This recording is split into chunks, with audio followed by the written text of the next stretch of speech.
अहिलेको समयमा हाम्रो समाजमा आपराधिक गतिविधि धेरै बढेका छन् र ती गतिविधिमा बालबालिका समेत संलग्न रहेको पाइन्छ।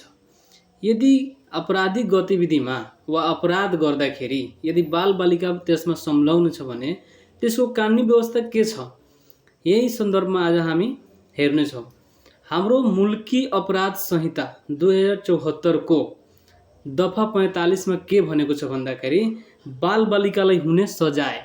अब यसको उपदफा 1 मा भनेको छ, यदि कुनै आपराधिक गतिविधि भएको छ र त्यसमा संलग्न व्यक्तिको उमेर 10 वर्षभन्दा कम छ भने त्यसले कुनै पनि प्रकारको सजाय गर्नु हुँदैन। फेरि त्यही दफाको उपदफा 2 मा के भनेको छ, 10 वर्षभन्दा बढी र 14 वर्षभन्दा कमको उमेरको व्यक्तिले अपराध गरेको छ भने यदि जरिवाना हुने अपराध गरेको छ भने त्यसलाई सम्झाइ बुझाइ छाड्दिने, जरिवाना नगर्ने। यदि कैद हुने अपराध गरेको छ भने मतलब जघन्य अपराध गरेको छ भने त्यस्तो व्यक्तिलाई 6 महिना कैद वा 1 सालसम्म 1 वर्षसम्म सुधार गृहमा राख्ने व्यवस्था छ।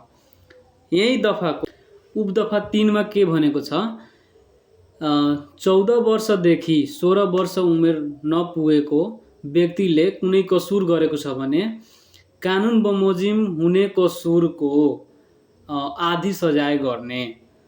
अर्को उपदफा 4 मा के भनेको छ भन्दा 16 वर्षदेखि माथि र 18 वर्षभन्दा कम उमेरको व्यक्तिले कुनै अपराध गरेको छ भने कानुन बमोजिम हुने सजायको 2/3 सजाय गर्ने।